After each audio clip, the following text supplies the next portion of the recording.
आप और मैं, हम सब क्या हैं? अरे सुंदरता की बात छोड़ो, सुंदर तो हम सब हैं ही, बट कलेक्टिवली हम सब क्या हैं? हम सब ह्यूमंस हैं, हम सब इंसान हैं, हम सब मनुष्य हैं। हम में से कोई भी भगवान जी नहीं है ना, और हम में से कोई भी बहुत महान संत महात्मा जी नहीं है जिन्होंने अब इतनी सिद्धि प्राप्त कर दी है कि उन्हें अब कभी गुस्सा ही नहीं आता, कभी जेलसी ही फील नहीं होती, कभी इनसिक्योरिटी भी फील नहीं होती। ऐसा तो नहीं है, हम सब तो भी इंसान ही हैं, हम सब तो अभी मनुष्य ही हैं, तो गुस्सा भी आएगा, जेलसी भी फील होगी, इनसिक्योरिटी भी फील होगी। अगर आप इमोशनली इंटेलिजेंट हो, दैट डजंट मीन कि आपको कोई नेगेटिव इमोशन फील नहीं होंगे। दैट जस्ट मीन कि आप अपने नेगेटिव इमोशंस को अच्छे से नेविगेट कर सकते हो। आप अपने इमोशंस के साथ बैठते नहीं हो और अपने आप को कोसते नहीं हो। आई डोंट नो कि आप लोगों ने कहाँ से सीखा है कि इमोशनली इंटेलिजेंट होने का मतलब है कि मुझे गुस्सा नहीं आना चाहिए, मुझे जेलसी फील नहीं होनी चाहिए, मुझे इनसिक्योरिटी फील नहीं होनी चाहिए। किसने सिखाया ये सब? नमस्कार, कैसे हैं आप सब? आई होप सब बढ़िया चल रहा हो, और कहीं भी कुछ गड़बड़ी हो तो समय के साथ वो सही हो जाए। It's me Arushi. Point number 1, what is emotional intelligence? आखिर इमोशनल इंटेलिजेंस है क्या? हम लोग सुनते रहते हैं ना, you have to become emotionally intelligent, you have to find somebody who is emotionally intelligent. Emotional intelligence is very important, but emotional intelligence है क्या? इमोशनल इंटेलिजेंस आपकी क्षमता है कि आप अपने इमोशंस को कितने अच्छे से मैनेज कर सकते हो और दूसरों के इमोशंस को कितने अच्छे से समझ सकते हो। That's it. इस डेफिनेशन में कहीं भी ये नहीं आता कि अगर अब आप इमोशनली इंटेलिजेंट हो तो आपको कोई नेगेटिव इमोशंस फील नहीं होंगे, आपको कभी गुस्सा नहीं आएगा, आपको कभी इनसिक्योरिटी फील नहीं होगी। नहीं, आप बस इमोशनली इंटेलिजेंट बने हो तो अभी भी इंसान ही, एलियन थोड़ी बन गए हो कि कोई इमोशंस ही फील नहीं होंगे। जब गुस्सा आएगा तब आएगा, जब जेलसी फील होगी तो होगी, जब इनसिक्योरिटी फील होगी तो होगी। इट्स जस्ट कि अब आप इमोशनली इंटेलिजेंट हो तो आपको उस इमोशन को अच्छे से नेविगेट करना आता है। फॉर एग्जाम्पल, 2 प्रकार के लोग होते हैं। पहला प्रकार तो ये है कि जब उसे गुस्सा आया तो उसने सब कुछ अपने सर पे उठा लिया है ना, खुद को हार्म कर रहा है, दूसरे को हार्म कर रहा है, चीज़ों को तोड़ रहा है, जो मन में आ रहा है बोल रहा है, ठीक है। और वहीं दूसरा प्रकार है जो इमोशनली इंटेलिजेंट है, उसे पता है कि उसे गुस्सा आ रहा है और उसके अंदर इतनी क्षमता है कि वो सामने वाले को ये बोल सके कि भाई मुझे अभी बहुत ज़्यादा गुस्सा आ रहा है और मैं नहीं चाहता कि मैं गुस्से में आपको कुछ ऐसा बोल दूँ जिसको बोलने के बाद मुझे रिग्रेट हो। तो अभी मुझे थोड़ा टाइम चाहिए, जब मैं थोड़ा कूल डाउन हो जाऊंगी या कूल डाउन हो जाऊंगा तब हम इस टॉपिक को आगे डिस्कस करेंगे। तो गुस्सा तो दूसरे प्रकार को भी आया ना, गुस्सा तो इमोशनली इंटेलिजेंट इंसान को भी आया, बट उसके अंदर इतनी क्षमता है कि वो सामने वाले को बोल सके कि भाई अभी मुझे बहुत गुस्सा आ रहा है, हम थोड़ी देर बाद इस चीज़ को डिस्कस करेंगे जब मेरा गुस्सा थोड़ा शांत हो जाएगा। अभी मैं आपको हर्ट नहीं करना चाहता ना खुद को हर्ट करना चाहता हूँ। That is what emotional intelligence is. और दूसरा इमोशनल इंटेलिजेंस आपकी क्षमता है कि आप सामने वाले के इमोशंस को कितने अच्छे से समझ सकते हो। कभी कभी ऐसा होता है ना कि सामने वाले की बात देख के हमें ऐसा लगता है कि भाई इतनी छोटी सी तो बात है, इतना क्या ओवर रिएक्ट कर रही है, इतना क्या ओवर रिएक्ट कर रहा है, थोड़ा बुखार ही तो आया, थोड़ा स्क्रैच ही तो लगा है, एक एग्जाम ही तो था, फोन ही तो खोया है, इतना क्यों ओवर रिएक्ट कर रही है? अरे आपके पॉइंट ऑफ व्यू के हिसाब से बहुत छोटी सी बात है ना, आपको लग रहा है कि इतना बड़ा इशू नहीं है, पर सामने वाले के पॉइंट ऑफ व्यू से बहुत बड़ा इशू है, उसके लिए बहुत बड़ी बात है। आप भी अपनी जगह सही हो और वो भी अपनी जगह सही है। इट्स जस्ट कि आपको उनके इमोशंस की रिस्पेक्ट करनी है। बहुत बार ऐसा होता है कि हम सामने वाले के इमोशंस को नहीं समझ पाते कि ये इतना ओवर रिएक्ट क्यों कर रही है, ये इतना ड्रामा क्यों मचा रही है, इतना बड़ा बखेड़ा क्यों कर रही है। ठीक है, आप नहीं समझ पा रहे, दैट्स ओके, बट स्टिल आपको सामने वाले की इमोशंस की रिस्पेक्ट करनी है। आपको कभी भी जाके सामने वाले के इमोशंस का मजाक नहीं उड़ाना। आपको कभी भी जाके सामने वाले को नहीं बोलना कि इतनी छोटी सी बात है, क्या ड्रामा मचा रही है। अरे आपके लिए छोटी सी बात है ना, उनके लिए बहुत बड़ी बात है। That's it. यही है इमोशनल इंटेलिजेंस कि आप अपने इमोशंस को मैनेज करो और सामने वाले के इमोशंस को समझने की कोशिश करो। बात खत्म, इतनी कोई बड़ी बात नहीं है। आपको बस जाके सामने वाले के इमोशंस का मजाक नहीं उड़ाना और अपने इमोशंस को मैनेज करने की कोशिश करनी है। Point number 2, negative emotions are just emotion, feel them and let them go. आपको इमोशन को फील करना है और फिर उसको जाने देना है, इमोशन को पकड़कर नहीं बैठना। आपको गुस्सा होने का अधिकार है, गुस्सा रहने का अधिकार नहीं है। आपको इनसिक्योर फील होने का अधिकार है, इनसिक्योर रहने का अधिकार नहीं है। आपको जेलस होने का अधिकार है, जेलस फील होने का अधिकार है, जेलस रहने का अधिकार नहीं है। आप समझ रहे हैं, कोई भी नेगेटिव इमोशन आया उसे फील करना है और उसे जाने देना है, उसे पकड़ कर नहीं बैठना है और उस इमोशन में स्पाइरल नहीं करना है। फॉर एग्जाम्पल, अभी आज आपको अपनी बॉडी को लेकर इनसिक्योरिटी फील हो रही है, ठीक है, इट्स नॉर्मल, कभी कभी सबको फील होता है, पर कुछ घंटों में, कुछ दिन में वो इनसिक्योरिटी चली जानी चाहिए। अगर आप उस इनसिक्योरिटी में बैठकर ये सोच रहे हो कि आपसे ज़्यादा बदसूरत इंसान इस दुनिया में कोई नहीं है, तो ये फील करने का अधिकार आपको नहीं है। आप समझ रहे हो, इमोशन को फील करना और उस इमोशन में बैठे रहना, उस इमोशन में बैठकर स्पाइरल करना और ओवरथिंक करके अपनी ज़िंदगी बर्बाद कर लेना, इन दोनों बातों में बहुत ज़्यादा फर्क है। सबको इनसिक्योरिटी फील होती है कभी ना कभी, दैट्स ओके, बट बट कुछ घंटों में 2-3 दिन में वो इनसिक्योरिटी चली जाती है। इकलौते इंसान आप ही ऐसे हो जिसे ऐसा लगता है कि उनसे ज़्यादा बदसूरत इंसान तो इस दुनिया में ही कोई नहीं है ना। और आपको ऐसा पता है क्यों लग रहा है? क्योंकि आपको अपने इमोशंस को मैनेज करना नहीं आता। अगर आपको अपने इमोशंस को मैनेज करना आता तो आपको पता होता कि भाई इनसिक्योरिटी आई है, कुछ घंटे की बात है, चल ही जाएगी, इतनी कोई बड़ी बात नहीं है। ऐसा भी कुछ नहीं है कि मुझसे ज़्यादा बदसूरत इंसान इस दुनिया में ही कोई नहीं है। आप समझ रहे हो? और जेलसी तो कोई इतना बड़ा नेगेटिव इमोशन है भी नहीं जितना हमने उसे बना दिया है। अगर किसी चीज़ को देखकर, अगर किसी का जीवन देखकर आपको जेलसी फील हो रही है तो इसका अर्थ ये है कि आप भी वही अचीव करना चाहते हो जो सामने वाले ने अचीव किया है, बट अभी तक आप वो अचीव नहीं कर पाए हो, इसीलिए जेलस फील हो रहा है। जेलसी आई ही इसीलिए है कि आपको बता सके कि आपकी ड्रीम लाइफ क्या है। हर किसी को देख के तो आपको जेलस फील नहीं होता ना। फॉर एग्जाम्पल, अभी कोई मेरे साथ का कोई मेरी फ्रेंड है या कोई मेरी कॉलेज की दोस्त है, अगर उसकी शादी होती है, वो देख के मुझे जेलस फील नहीं होता क्योंकि वो मेरा गोल नहीं है। बट अगर बाई चांस कुछ मैं ऐसा देख लूँ कि जो कोई इंसान भाई बहुत पैसे कमा रहा है, एकदम पैसे छाप रहा है, वो देख के हल्की सी मुझे जेलसी फील होती है क्योंकि वो मैं अचीव करना चाहती हूँ, वो मेरा भी गोल है, बट अभी तक मैं वो अचीव नहीं कर पाई हूँ, इसलिए जलन महसूस हो रही है। तो अगर आप कंफ्यूज हो ना आपको आपके जीवन में क्या करना है, तो जाइए नोटिस करिए कि किसकी लाइफ को देखकर आपको जलन महसूस होती है, वही आपकी भी ड्रीम लाइफ है।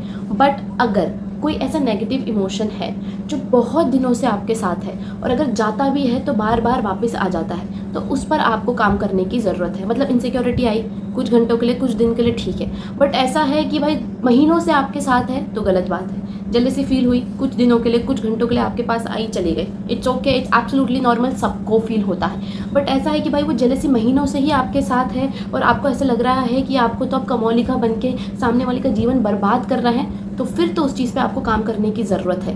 कोई इमोशन आपके साथ बहुत दिनों से है तो उस पर आपको काम करना है, अदरवाइज नेगेटिव इमोशंस को इतना सीरियसली नहीं लेना। आया है, फील करना है, चला जाएगा। Point number 3, emotions feel heavy at the moment, plus we all are humans, we all are different. ऐसा नहीं होता कि आपके मम्मी पापा ने आपको थोड़ा सा डांटा तो आप प्लान बना लो घर से भागने का। ऐसा भी नहीं होता कि आपके दोस्त से, आपके पार्टनर से थोड़ी आपकी लड़ाई हुई तो आप अपनी फ्रेंडशिप ही ख़त्म कर दो, अपना रिलेशनशिप ही ख़त्म कर दो। ऐसा नहीं चलता। आप मुझे एक बात बताओ, ऐसा आपके साथ कितनी बार हुआ है कि आपकी मम्मी ने आपको थोड़ा डांटा, आपके पापा ने आपको थोड़ा डांटा और आपकी थोड़ी उनसे बहस हुई और अब आपको लग रहा है कि आपके मम्मी पापा तो, मेरे मम्मी पापा तो मुझसे प्यार ही नहीं करते, उन्हें तो मेरी पड़ी ही नहीं है, अब मैं भी इंडिपेंडेंटली जीऊँगी, ना मैं इनके पैसे लूँगी, ना मैं इनसे अपना कुछ काम कराऊंगी, मैं अपना खाना भी खुद बनाऊंगी, अपने बर्तन भी खुद धोऊंगी, अपने कपड़े भी खुद धोऊंगी। और सुबह आपकी लड़ाई हुई है और शाम तक आते आते आपको लग रहा है कि आपने इतना ज़्यादा ओवरथिंक क्यों करा। सुबह लड़ाई हुई बट शाम तक आते आते आपको ये रियलाइज़ हुआ ना कि इतनी बड़ी तो कोई बात ही नहीं थी, मैंने इतना बड़ा इशू क्यों बनाया। तो इमोशंस ऐसे ही होते हैं। Present moment, eight the moment वो बहुत ज़्यादा हैवी फील होता है। ऐसा लगता है कि इस इमोशन, यही इमोशन है जो है और इसके आगे तो कोई दुनिया ही नहीं है।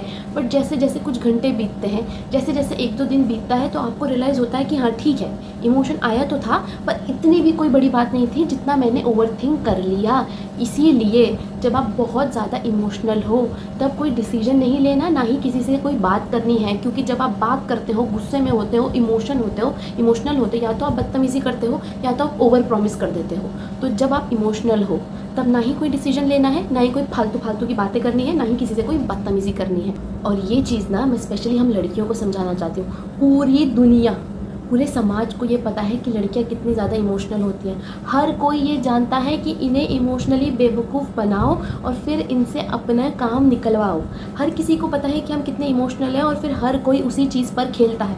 आपने एक बात नोटिस करी है, जब आपके आजू बाजू इलेक्शन आने वाले होते हैं, सारे नेता आकर महिला मंडल को साड़ियाँ देते हैं या उन्हें कुछ देते हैं, पुरुषों को कुछ नहीं मिलता, क्योंकि उन्हें पता है कि लड़के इतने ज़्यादा इमोशनल नहीं होते। उन्हें आप साड़ी दे दो, सूट दे दो, कोट दे दो, बंगला दे दो, फिर भी वो सोच समझ कर डिसीजन लेंगे, अपने इमोशंस में नहीं बहेंगे। पर महिला मंडल क्या करती हैं, उन्हें एक साड़ी मिलती है, उन्हें थोड़ा सा कुछ वो अप्रिशिएट कर देते हैं, 1-2 बार बातचीत हो जाती है तो उन्हें लगता है यही नेता है जो है, इसी को वोट दे देते हैं। वो इतनी इमोशनल हो जाती है कि वो ये चीज़ सोचती ही नहीं है कि पहले देख तो लूँ इस नेता ने काम क्या किया है। तो यही होता है, लड़कियां बहुत ज़्यादा इमोशनल होती है, हर कोई उसी चीज़ पे खेलता है। लड़कियों से रिलेटेड जो ऐड होते हैं ना, वो भी आप नोटिस करोगे तो वो भी बहुत ज़्यादा इमोशनल होते हैं कि अगर आप एक अच्छी माँ हो तो आप ये वाला मिल्क पाउडर दिलाओगी, और किसी कारणवश अगर आप ये वाला मिल्क पाउडर अफोर्ड नहीं कर सकते तो आप एक अच्छी माँ नहीं हो। तो कोई भी डिसीजन लेने से पहले अपने इमोशंस को साइड करना सीखना है। And I know as a woman it's very difficult, बहुत कष्टकारी है तो है, आपको सीखना तो पड़ेगा ही, वरना हर कोई आपको इमोशनली फूल ही बनाता रहेगा और अपना काम निकलवाता ही रहेगा और आपको समझ ही नहीं आएगा। और एक बात तो आप लोग बहुत ध्यान से समझो कि हम सब मनुष्य हैं और हम सब अलग अलग हैं, हर किसी का अलग अलग ओपिनियन होगा, हर किसी के अलग अलग विचार होंगे। तो दैट डजेंट मीन कि अगर आपका विचार किसी से नहीं मिलता तो आपको उनसे अपनी दोस्ती खत्म करनी है, अपना रिश्ता खत्म करना है, अपने घर वालों के साथ कलेश करना है। ये क्या बात हुई? Be an adult, as an adult आपको ये चीज़ समझनी ही होगी कि सामने वाले का विचार, अगर सामने वाले की सोच आपसे अलग है, दैट डजेंट मीन कि वो गलत है। इट जस्ट मीन कि आप अलग सोचते हो और वो अलग सोचते हो और आप दोनों ही अपनी जगह सही हो, ठीक है। दैट डजेंट मीन कि आपको उनके साथ कलेश करना है और आपको उनसे रिश्ते ख़त्म करने हैं और आपको उनसे दोस्ती तोड़नी है। वो एट द मोमेंट फील होता है, एट द मोमेंट फील होता है कि भाई इसका ओपिनियन तो मुझसे इतना ज़्यादा अलग है, ये तो मेरे साथ बहस कर रहा है, ये तो मेरे साथ नहीं, वो आपके साथ बहस नहीं कर रहे हैं, वो बस अपना पॉइंट ऑफ व्यू आपको समझाना चाहते हैं। और आप एडल्ट हो ना, तो आपके अंदर दूसरे की पॉइंट ऑफ व्यू समझने की क्षमता होनी ही चाहिए। तो अगर आपको ऐसा लग रहा है कि आपके पेरेंट्स बहुत ही ज़्यादा डांट रहे हैं, बहुत ही ज़्यादा कुछ कर रहे हैं, नहीं, उनके ओपिनियन आपसे थोड़े अलग हैं और आपके ओपिनियन अलग है। दैट डजेंट मीन कि आपको कलेश करना है, आपको बस एक मिडिल ग्राउंड पे आना है। उन्हें ऐसा लगता है, आपको ऐसा लगता है, तो आप लोग एक मिडिल ग्राउंड चुन लो जहाँ वो भी थोड़े खुश हैं और आप भी थोड़े खुश हो, ठीक है। एज एन एडल्ट ऐसा करना पड़ता है। ऐसा नहीं होता कि भाई किसी से थोड़ी बहस हो गई, थोड़ी सी एक लड़ाई हो गई कि तो भाई अब तो रिश्ते ही खत्म हो जाएंगे। ऐसा करते हो ना आप, जब आपके मम्मी पापा से लड़ाई होती है, 2-2 3-3 4-4 दिन तक उनसे बात नहीं करते, मुँह फुला के बैठ जाते हो क्योंकि आपको लगता है कि भाई एक लड़ाई हो गई तो अब तो हम अलग अलग हैं। पागल हो क्या? आपके माता पिताजी हैं वो, कहाँ जाओगे? Point number 4, your external environment shouldn't have any control over your internal environment. आपके external environment के पास इतना अधिकार होना ही नहीं चाहिए कि आपके internal environment को इफ़ेक्ट कर सके। एक्सटर्नली जो चल रहा है, जो कोई जो भी बोल रहा है, उससे आपके इंटरनल बिलीफ ख़राब होने ही नहीं चाहिए, कुछ फ़र्क पड़ना ही नहीं चाहिए। ऐसा कभी भी नहीं होता कि सामने वाले ने मुझे गुस्सा दिलाया, नहीं, आपको गुस्सा आया, सामने वाले ने सेम चीज़ किसी और के साथ भी जाकर की थी, वो तो बहुत चिलपिल थे, उन्हें तो कोई फ़र्क नहीं पड़ा, आप ही भड़क रहे हो। क्यों? क्योंकि आपने अपने एक्सटर्नल इन्वायरमेंट को इतना अधिकार दे रखा है कि वो आपके इंटरनल इन्वायरमेंट को अफेक्ट कर सके। क्या फ़र्क पड़ता है कि सामने वाला क्या बोल रहा है, सामने वाला क्या सोच रहा है? That doesn't matter, you are still gonna move ahead, you are still gonna succeed। भाई क्या फ़र्क पड़ता है कि चिंटू पिंटू मिंटू आपके बारे में क्या सोचते हैं, सोचने दो ना। आप अपने बारे में क्या सोचते हो, दैट्स व्हाट इज़ इम्पॉर्टेंट। और बाहर वाला क्या सोच रहा है, बाहर वाला क्या कर रहा है, कोई फ़र्क नहीं पड़ता। आप क्या सोच रहे हो, आप क्या कर रहे हो, दैट इज़ व्हाट मैटर्स। और आपकी सोच से ही आप आगे बढ़ोगे। ऐसा कुछ नहीं होगा कि सामने वाले को लगता है कि मैं कुछ नहीं कर सकता हूँ, मुझे डीमोटिवेट कर रहा है, नहीं, आप उन्हें खुद को इफेक्ट होने ही क्यों दे रहे हो। आपका इंटरनल इन्वायरमेंट इतना स्ट्रांग होना चाहिए कि भैया ये जो बोल रहा है इसे बोलने दो, ये भाड़ में जाए, मैं तो आगे बढ़ूंगा ही, मैं तो सक्सेसफुल होऊंगा ही, तो इसके बोलने से क्या फ़र्क पड़ता है। फॉर एग्जाम्पल, जब हमारे पार्टनर हमें चीट करके जाते हैं तो हम अपने पार्टनर को तो कुछ नहीं बोलते, जिसके साथ उन्होंने हमें चीट किया है उसके साथ बदतमीजी करते हैं, उसे गालियाँ देते हैं, उसके कैरेक्टर को असैसिनेट करते हैं, उसको धमकाते हैं। But it shows a lot about you कि आप किसी लड़की के बारे में कैसे बात कर रहे हो। उसकी क्या गलती, चीट तो आपके पार्टनर ने किया ना, और ये आपका कैरेक्टर दिखा रहा है। क्योंकि बहुत सारे लोग इस दुनिया में ऐसे हैं कि उनके पार्टनर उन्हें चीट करते हैं और बात ख़त्म। वो ना उनको कुछ बोलते हैं, जिनके साथ उन्होंने ट्रीट किया है ना उनको कुछ बोलते हैं, क्योंकि उनके कैरेक्टर में ही नहीं है ना किसी के साथ बदतमीज़ी करना, किसी के चरित्र को के बारे में कुछ बोलना। तो ऐसा कुछ नहीं होता कि आपके एक्सटर्नल इन्वायरमेंट ने आपको बुलवाया, आपने खुद किया, आपने खुद ऐसे रिएक्ट करा, आपने खुद ऐसे रिस्पॉन्ड करा, ये आपका कैरेक्टर है। बट डज दैट मीन कि अगर आपके साथ कोई बदतमीज़ी करे आप चुपचाप भूत बनकर मूर्ति बनकर सुनते रहो क्योंकि आप इमोशनली इंटेलिजेंट हो? नहीं, मैं तो अभी अपने जीवन के उस पड़ाव पे नहीं पहुंची जहां मैं ऐसा किसी को सलाह दे सकूं कि भाई अगर कोई आपके साथ बदतमीज़ी कर रहा है तो आप चुपचाप उसे सहते रहो क्योंकि आप इमोशनली इंटेलिजेंट हो और आपको कोई रिएक्शन नहीं देना, आपको रिस्पॉन्ड नहीं करना। मुझे ऐसा अभी तो नहीं लगता। हाँ, मतलब कोई पीठ पीछे कर रहा है उसे तो क्या ही भाव देना है, पर अगर कोई मुंह पे आकर बदतमीज़ी कर रहा है तो उसे तो आपको जवाब देना है। बट आपको जवाब देना है एक क्लास के साथ। अब आपका एक स्टैंडर्ड है, अब आप चीखोगे नहीं, चिल्लाओगे नहीं, गालियाँ नहीं दोगे, बदतमीज़ी नहीं करोगे, आप तमीज़ से नॉर्मल टोन पे जवाब दोगे। और जब आप उन्हें आप नॉर्मल टोन पे जवाब दोगे तो उनका दिमाग ख़राब हो जाएगा, वो सठिया जाएंगे और आप जीत जाओगे। तो जवाब तो देना ही है। इस वीडियो का अर्थ बिल्कुल भी ये मत निकाल लेना कि कोई आपके साथ बदतमीज़ी करे तो आप चुपचाप ऐसे मूर्ति बनकर उनकी बात सहते ही जाओ, ऐसा कभी नहीं करना है। जवाब देना है बट थोड़ा क्लास के साथ। आपका अब एक स्टैंडर्ड है, अब आप एक इमोशनली इंटेलिजेंट इंसान हो। चुपचाप हंसते हुए, मुस्कुराते हुए, खिलखिलाते हुए उन्हें जवाब देना है ताकि वो सठिया जाए। Point number 5, Speak about your emotional need and stay away from people who confused you.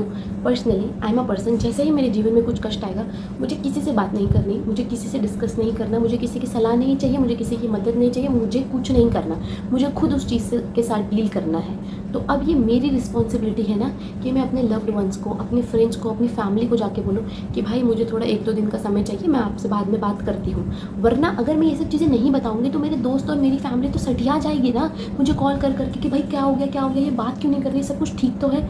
उन्हें तो ऐसा ही लगेगा ना। तो ये मेरी रिस्पॉन्सिबिलिटी है कि मैं उन्हें जाके बताऊँ कि यार अभी मुझे बहुत ज़्यादा गुस्सा आ रखा है, तो मैं जब मेरा गुस्सा शांत होगा 1-2 दिन में आपसे खुद आगे से बात करूँगी, या अभी मेरी लाइफ में ये डिफ़िकल्टी चल रही है, मैं इसे सॉल्व करना चाहती हूँ, फिर मैं आपसे बात करूँगी। ये मेरा इमोशनल नीड है, मुझे अकेले रहना है, बट इस चीज़ को कम्युनिकेट करना मेरा काम है। मेरी फैमिली, मेरे फ्रेंड्स कोई अंतर्यामी थोड़ी है जो उन्हें समझ में आए कि ओह ये आरुषि की इमोशनल नीड्स हैं, अब हमें चुप रहना है। नहीं ना, मुझे उन्हें कम्युनिकेट करना पड़ेगा कि ये मेरा इमोशनल नीड है, मुझे अकेले झेलना है इस चीज़ को, शाम को कॉल करती हूँ।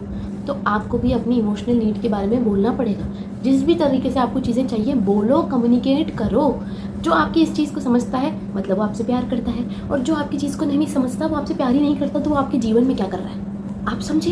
जो आपकी इमोशनल नीड को समझ रहा है और उसे पूरी करने की अपनी पूरी कोशिश कर रहा है, वो आपसे प्यार करता है, तो आपके जीवन में भी है। और जो आपकी इमोशनल नीड को नहीं समझ रहा है और आपको ऐसा फील करा रहा है कि आप बहुत ही ज़्यादा ओवर रिएक्ट कर रही हो और आप बहुत ही ज़्यादा ओवर हो, वो आपके जीवन में कर क्या रहा है। और दूसरा, जो भी लोग आपको आपके जीवन में कंफ्यूज करते हैं उनके साथ नहीं रहना।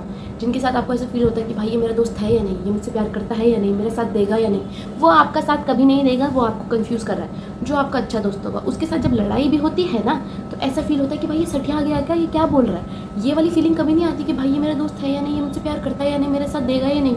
आपको पता है कि वो आपका दोस्त है, वो आपका साथ ही देगा, बट आपके दिमाग में क्या चलता है कि ये सठिया गया है, पता नहीं इसने क्या खा लिया, इसने क्या पी लिया, जो उल्टी उल्टी बातें कर रहा है। ठीक है, ये वाली फीलिंग आती है अपने सच्चे दोस्तों के साथ। और जो फेक फ्रेंड्स होते हैं, जो फेक लोग होते हैं, वो ही आपको कंफ्यूज करते हैं। उन्हीं के साथ आपको समझ नहीं आता कि आपके दोस्त हैं भी या नहीं। कभी कभी डाउट आना, दैट्स टोटली नॉर्मल, बट अगर आप उस रिश्ते में बस कंफ्यूज्ड ही हो, आपका सवाल यही है कि भाई ये बंदा मुझसे प्यार करता है या नहीं, ये मेरे साथ रहेगा या नहीं, वो नहीं रहेगा आपके साथ। ठीक है, तो स्टे अवे फ्रॉम पीपल जो आपको कंफ्यूज करते हैं। वो आपको इमोशनली इतना मेस्डअप कर देंगे, इमोशनली आपको इतना ड्रेन कर देंगे, आपको उस चीज़ का अंदाज़ा भी नहीं है। आप अपना सारा जीवन यही सोचते हुए निकाल दोगे, प्यार करता है या नहीं, दोस्त है या नहीं, ये चलेगा आगे कि नहीं चलेगा, सारा जीवन इसी में निकाल दोगे।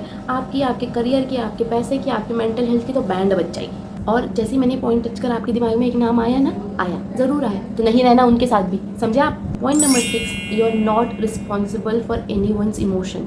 As an emotionally intelligent person it's very important to understand कि आप किसी के भी इमोशंस के लिए जिम्मेदार नहीं हो। आप किसी के भी जीवन जाके सही नहीं कर सकते। कोई गुस्से में है, कोई इनसिक्योर फील कर रहा है, कोई जेलस फील कर रहा है, किसी के जीवन में बहुत ज़्यादा दुविधा है, आप उन्हें जाकर बस सपोर्ट कर सकते हो, आप उस चीज़ को ठीक नहीं कर सकते। डील करना उनकी जिम्मेदारी है। ठीक है, अगर मेरी बॉडी को लेकर मेरे अंदर इनसिक्योरिटी है तो ऑब्वियसली मेरी फ्रेंड्स मुझे सपोर्ट कर सकती है कि आरुषि कितना ओवरथिंक कर रही है, ऐसा थोड़ी होता है, सबकी बॉडीज अलग अलग होती है, सोशल मीडिया तो फेक, ये वो बस मेरी इतनी हेल्प कर सकती है। At the end of the day उस इनसिक्योरिटी से तो डील मैं ही करूँगी ना। मेरी दोस्त कितना भी मुझे बोलती रहे, जब मैं उसकी बात को सुनूंगी ही नहीं, उसकी बात को समझूंगी ही नहीं, उसकी बात पर कोई स्टेप्स लूँगी ही नहीं, तो क्या चेंज होगा, कुछ भी नहीं। आप किसी के भी इमोशंस के लिए जिम्मेदार नहीं हो, आपने किसी का ठेका नहीं ले रखा है। ठीक है, ऐसा बहुत बार होता है ना कि कोई मुंह फुला के बैठा रहता है और हमें लगता है कि वो गुस्सा और हम उनके पीछे लग जाते हैं कि भाई क्या हुआ, बता, मैंने कुछ किया। वो फिर भी कुछ नहीं बताते, तो वो उनकी रिस्पॉन्सिबिलिटी है। मुंह फुला के क्या बैठे हो, नर्सरी केजी में हो क्या।